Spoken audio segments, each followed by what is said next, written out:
What is up, guys? It's the Sound Alchemist here with Gersh1. and today we're back at it to answer more questions from you guys in another... You thought I was going to keep going fast, didn't you? For the greater... This is a video series where we answer the questions left by you, the viewer. If you have a question for us, comment down below. Put a question in front of your question because we get those questions first. And we also have super thanks. So if you guys want your question answered or you want a guaranteed answer, hit us up with a super thanks and we will answer it next week or tomorrow. The next time. And the first question comes from Juan Jose Mendivil. What are the things you have read, either 40K or something else, that you have difficulty with? More specifically, the grammar making you read it 2 or 3 times in order to understand it, the neckbreak pace of a story, or chapters or even characters you can't even take seriously. So what is the, what did I say, the weirdest thing? Yeah, the weirdest things in 40K. Lore. Yeah. For me, it's just like the names and putting them on a person. Because even in real life, I feel like I forget people's names way too often. And I just go like, oh, hey, what's up? Hey, I see you. Yeah. But it's like, it sucks not knowing like, okay, I know this person for sure, but their name just escapes me. And currently I'm reading the Horus Heresy novels. And I just picked up the first one, Horus Rising. And you have all these people like Sejanus, Loken, like Abaddon. Those are easy. But then you have the other ones that are like, there's another guy named Horus that's not the Primarch, but he's named Horus in honor of Horus the Primarch. And there's like Ezekadon and Thorgadon, and like these names are... There's a guy named Memed. Memed. Like his name is Meme, literally. So it's all these weird names, and there's like so many characters, and you're like just trying to figure out, okay, this guy is basically a space marine, and then this guy's not a space marine. This guy's a human, but it's not this human, but they're in the same part of like the whole build up and everything. So it's a little taxing on the mind. Yeah, I would agree. The names are really challenging, especially when you get to like orc lore, because it's like Gutsnicka, like it's just like weird just things. Think of the most randomest word and put it together. Yeah, sometimes you get easy stuff like Skull Crusher or Jawbreaker, but like no, most of the time it's like really weird and guttural. Hair gnaw, eye blink. Yeah, and they also kind of like they sound, or their stories are basically alike. They were born on a planet, they gathered a WAAAGH, and then they went to beat up something. That's it. And they usually get their names by them doing something. Yeah. Like this guy punched a hole through a tank. Tank buster. Worm killer. Killing Tyranids. But I think that has been challenging. Yeah. Now, as far as like the confusing things in the lore, I think adding all this new stuff in the Horus Heresy time frame has been kind of weird. So like the whole concept of like, well, no, Sanguinius is actually in stasis, or oh no, the mother of the emperors. So it's like mother of the Primarchs. There you go, my bad. Yeah. Mother of the emperors. Whoa, that's game changing. The emperor wasn't made by shamans anymore. Yeah, he had multiple mothers. But that's what sucks, and I feel like that's what sometimes. Like we've been creating lore videos for a really long time, which means we've been reading the lore for a really long time. And we have like, I'm set in my ways of like, no, this is how the storyline played out. And then they're like, no, actually the Grey Knights don't have a successor chapter. That's actually the Exorcist. Yeah, the Exorcist are a successor chapter of something else. Of the Imperial Fists. Oh, and in the beginning, the Exorcist, or back in the day, the Exorcists were actually they were blanks. Now they're not. No. Why? But yeah. Yeah. So there's a lot of good lore that comes out. There's a lot of retcon lore that comes out that makes sense, and there's some that just doesn't. Yeah.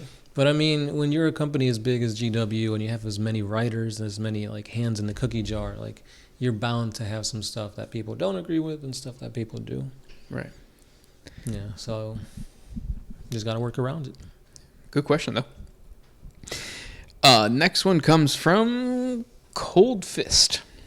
With the new Demon Primarch model coming with a bunch of options and different heads. Oh, we kind of talked about this again. Basically, would we have a build your own Primarch? Probably not. Yeah, Primarchs are too unique to just like create your own. You could do it. You just gotta, create your own. GW won't do it for you. Yeah. This one is by the Senate. What aspect of 40K would you like to see explored more? For example, we only really hear about Imperial civilians in books. Yet all we see are hive cities, and we usually only get the worst parts. Death of Hope and Lord Inquisitor gave us a glimpse, but GW really needs to step it up. The Dark Heresy is doing a really good job of covering kind of like not your standard factions and exploring that aspect of 40K that is tied to like rogue traders, hive cities, things like that. That's what I want. Yeah. I feel like too often the Space Marines, more specifically the Ultramarines, are the ones like front and center. And you see Space Marines fighting and like being unstoppable, and like that's cool and all, but like Space Marines aren't as common as we think they are. Like people usually don't even know about Space Marines, or if they do, they're like, almost like myth. Yeah. So to see one would be like awe-inspiring and whatnot. So I think you hit the nail right on the head when you said we need to see more of the perspective of the human. And I'm seeing that as I'm reading the Horus Rising book, it's very interesting to see what humans think of Space Marines, of just the Imperium in general. Because obviously you know what a Space Marine thinks. Oh, I don't care about this. I'm just following orders from Horus or the Emperor. And then it's like, no, there's more to it. Yeah, I agree. Growing up, I always did find it weird that there is no Tau-centric or Orc-centric books. Everything was about, like, from the perspective of humanity, which makes sense. But there was one fan story that I really, really enjoyed, and it was basically like an Imperial Guard commissar that captured an Orc, and then they held the Orc, like they chained him up and stuff so he couldn't fight, and that lack of fighting basically brought him down. Like he just got weaker and weaker and lighter until he finally turned into an Ogren, which I thought was kind of like, that's crazy. Yeah. But you saw the perspective of the Orc, and you saw the perspective of like that Orc wanted to fight, couldn't fight, and slowly started to deteriorate, where like its rage was going away and it was thinking clearer to him. But in reality it was just Ogren mentality. So was it even an Orc to begin with, or was it just like an Ogren that had like... I think it was just like a fan thing where it's like it was trying to say that Orcs without fighting are Ogren. But then you put them in fighting and then they become Orcs. I don't know. It's a fan thing. But yeah. This next question, we got that one, right? Yeah, we got it. We got it. This next question comes from Maestro Alvis. He says, are there any Grey Knight Tech Marines? There are. You could actually play them on the tabletop, and there's really not much to them except they're Grey Knights that have an affinity for machines. Yep. Next one is Blondie42. How much anime does it take to make you a weeb? I'm watching Dragon Ball Z, Super, and Attack on Titan. Am I lost, brothers? Well, those are like the mainstream animes. Like Dragon Ball Z, I think everybody's seen it. Even if you don't know what anime is, you know what Dragon Ball Z. Kind of like Pokemon. Yeah. It's become so mainstream, it's not like... People don't look at you different for liking that kind of stuff, especially nowadays where it's like, oh, being nerdy is cool. You like anime, you like Pokemon, cool. Yeah. But yeah, I think you're tiptoeing. You've put your big toe in the pool of weebness. So I think you just gotta like have somebody push you into the deep end. Even though I think it's difficult because I'm in the same boat where I don't really like. I've watched Attack on Titan. I know Dragon Ball Z. I can't get into the other stuff like Hero Academia and like all the other stuff. And I think it's probably because actually I don't know why. Like I feel like the modern stuff is it's not as fantastical. And they kind of make it, because wasn't there one where like an anime where they played tennis? Yeah, like it's not like when you think anime, you think of like battle shonen, which is like a genre of like, Dragon Ball Z, superpower dudes fighting against each other, or you have like a whole world of like fantastical creatures. But no, there's like romance. There's a slice of life when it's just literally you just see two people living. Nothing crazy happens. No bus kills you and you end up in a magical world or something. It's just two people living their life. But yeah, so there's different genres to it. I've been to hentai, so there's that. There you go. Yeah. That's anime, right? Or no? That's like the Adult Swim portion of the pool ideology that I threw out. And that's how I got into that Adult Swim. Yeah, Adult Swim is good for that. Yu Yu Hakusho, what was it? Rurouni Kenshin. Oh, yeah. Those were when I was watching that stuff. Yeah. Going to Mexico also helps. They're huge on Dragon Ball Z over there. They were, yeah. I felt like it was they on even all are the time. Currently.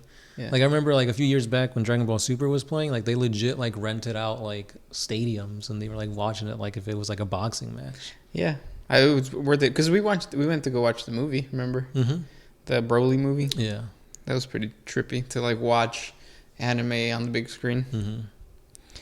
Next question comes from Tim Orange. What happens to a soul when the body is in stasis? it's just chilling. Yeah, it's like what happens to your soul when you're sleeping. Nothing. Just vibing. Yeah, waiting for that sleep paralysis demon to get off your chest, or those dogs to stop barking. Not your feet, but yeah. Next question comes from the big one. What inspirational message do you guys have for all those conspiracy theorists out there who claim the moon doesn't exist? Look up, my dude. Yeah, I didn't even know that was a thing. Yeah, apparently they think it's just like a projection that the government or whatever is putting up there.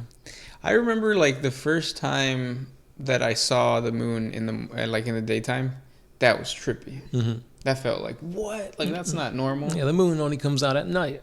Yeah, and then my parents didn't help because they were like, "Oh wow!" And then later on, I just found they were just matching my enthusiasm. Yeah. Do you have another question? Or? This next one is by Ragnar Liner, and he says, which Xenos are used by the Imperium and why? So there's actually quite a few, regardless of how xenophobic they are. One of the ones that is my favorite, it is my favorite, is the Jakero Weaponsmith.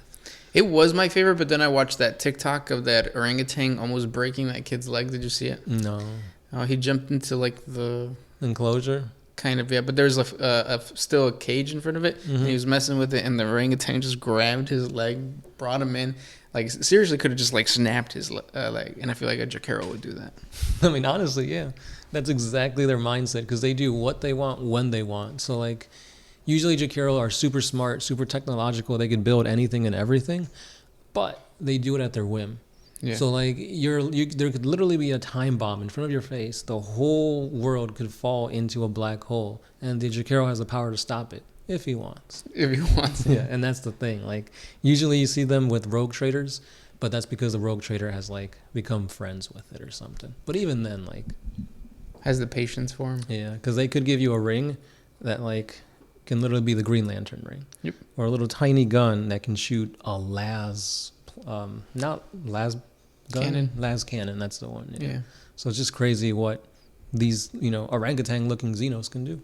Yeah. And they were found on a planet in the Sol system, right? Or was it somewhere nearby? Oh, I believe it was in the Sol system. That's crazy. But they were just chilling. They were waiting for them to do their thing. Crew sometimes.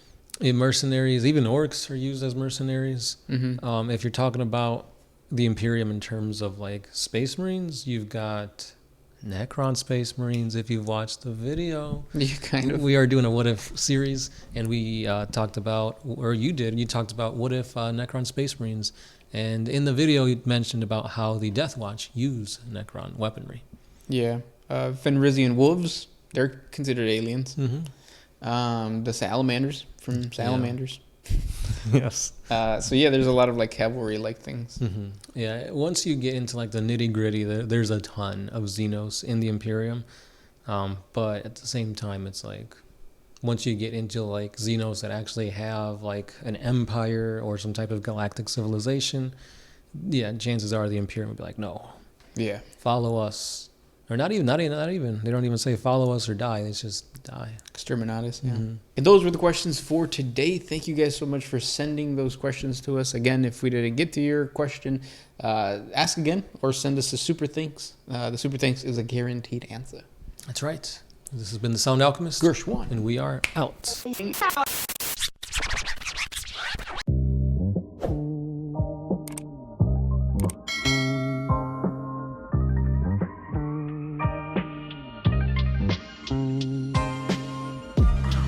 Always used to put my freedom first in any situation.